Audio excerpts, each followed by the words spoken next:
Salam, selamat pagi Bapak Ibu yang terkasih di dalam Tuhan kita Yesus Kristus. Pagi ini kita patut bersyukur kepada Tuhan karena Ia sungguh baik dan teramat baik kepada kita, di mana Ia telah menjaga melindungi kita di dalam semalam sentuh, di dalam kita beristirahat. Pagi ini kita telah bangun dengan tubuh yang sehat, bahkan napas kehidupan yang Tuhan senantiasa karuniakan kepada kita, terkhusus pada pagi ini. Pagi ini kita akan rehat, tapi sebelum kita membaca sabda kebenaran Tuhan, mari kita memohon pertolongan pada Tuhan. Kita berdoa. Segala puji dan syukur tak putus-putusnya kami angkat dan naikkan ke hadapan hadirat-Mu Tuhan, karena Engkau sungguh baik kepada kami, bahkan teramat baik kepada kami, di mana Engkau telah menjaga kami di dalam semalam sentuh, di dalam kami beristirahat. Puji syukur pagi ini kami telah bangun dengan tubuh yang sehat, bahkan napas kehidupan yang telah kami rasakan. Sertai kami, gembalakan kami untuk pagi ini Tuhan, agar kami dapat beraktivitas seturut dengan kehendak-Mu. Terkhusus pada pagi ini kami akan membaca dan merenungkan akan sabda kebenaran-Mu. Sertai kami Tuhan, kami telah siap untuk mendengarkannya. Bacaan kita pagi ini terambil dari 2 Petrus 2 ayat 1 sampai dengan ayat yang ke-10.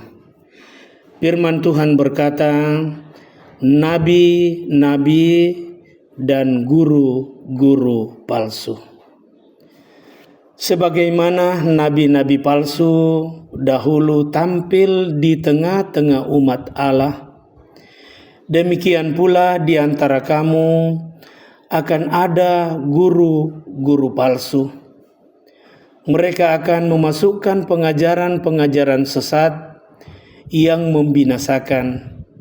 Bahkan mereka akan menyangkal penguasa yang telah menebus mereka.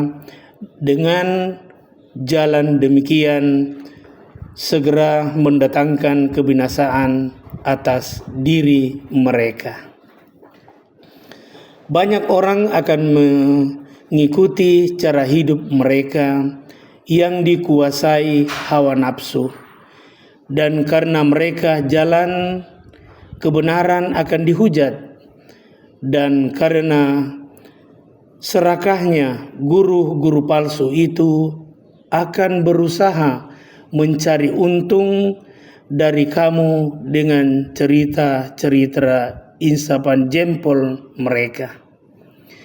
Tetapi untuk perbuatan mereka itu hukuman telah lama tersedia, dan kebinasaan tidak akan tertunda.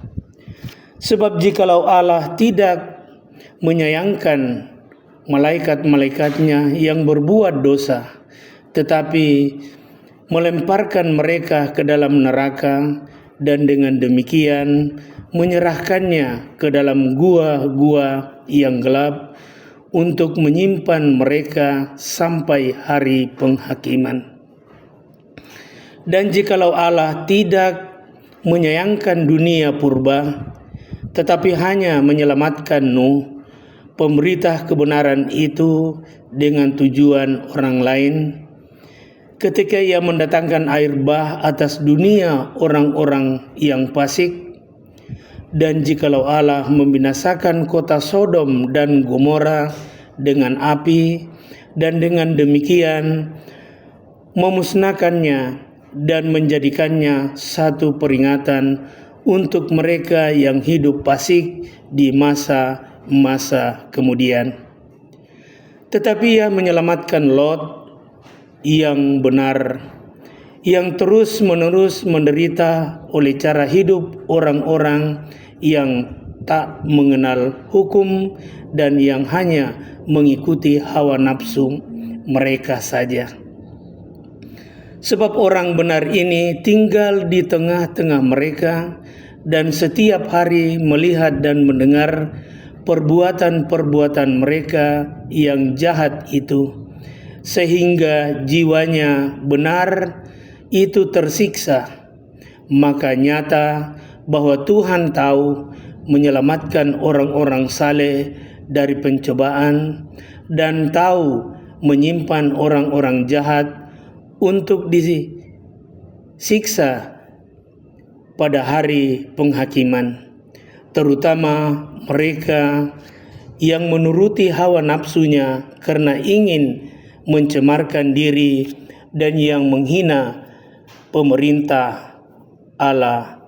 Mereka begitu berani dan angkuh sehingga tidak segan-segan menghujat kemuliaan.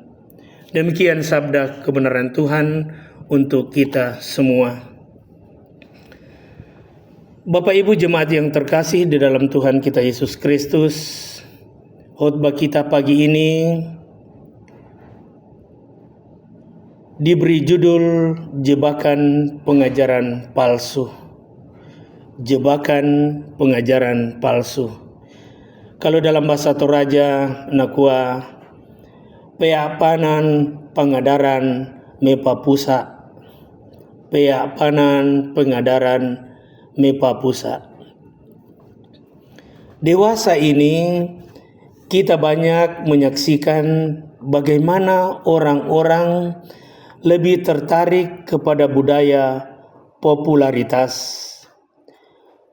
Di media sosial misalnya, orang akan senang ketika memiliki follower dan jumlah like dalam setiap konten yang dibagikan. Hal ini tanpa disadari, bahkan konten-konten yang tidak mendidik seperti foto-foto porno dan berita-berita hoax tanpa menyaring apakah konten tersebut bisa memberikan edukasi kepada masyarakat. Dalam Alkitab diceritakan bahwa nabi-nabi palsu lebih tertarik kepada popularitas daripada menyampaikan kebenaran. Salah satu ciri utama nabi palsu adalah apa yang mereka katakan enak di telinga, meskipun bukan sebuah kebenaran.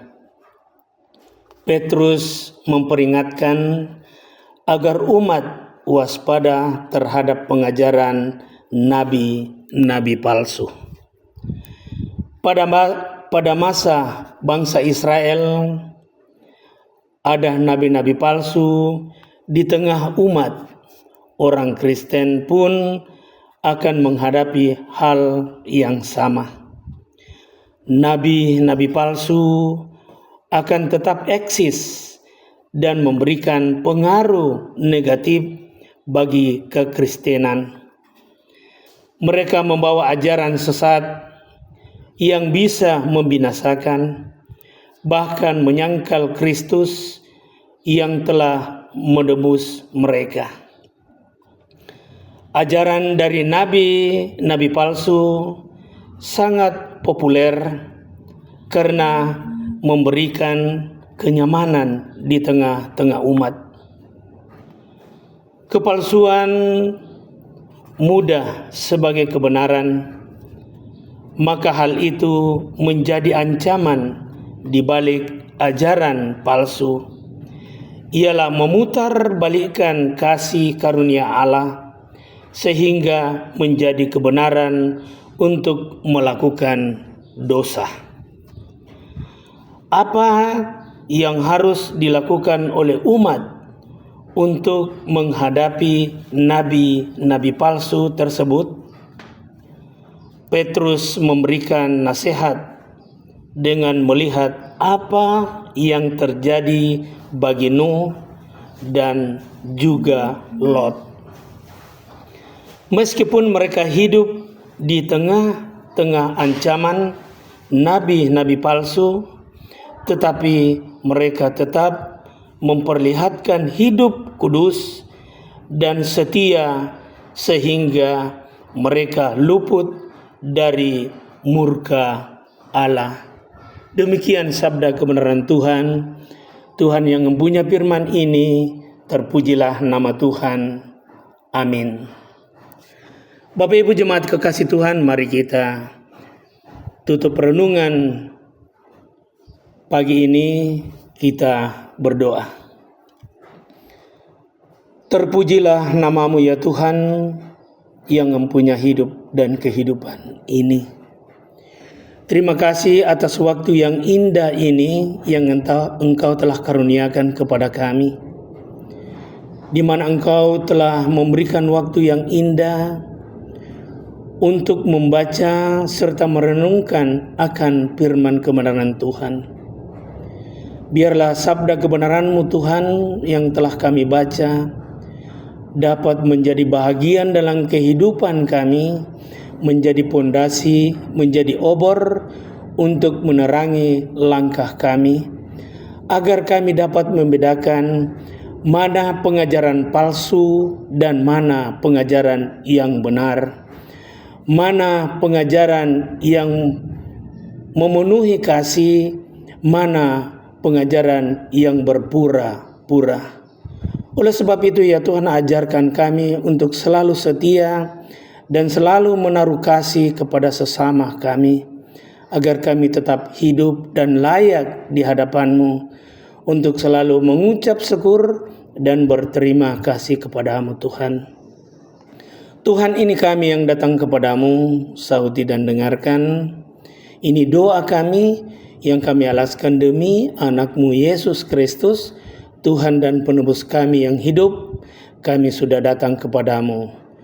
Haleluya. Amin.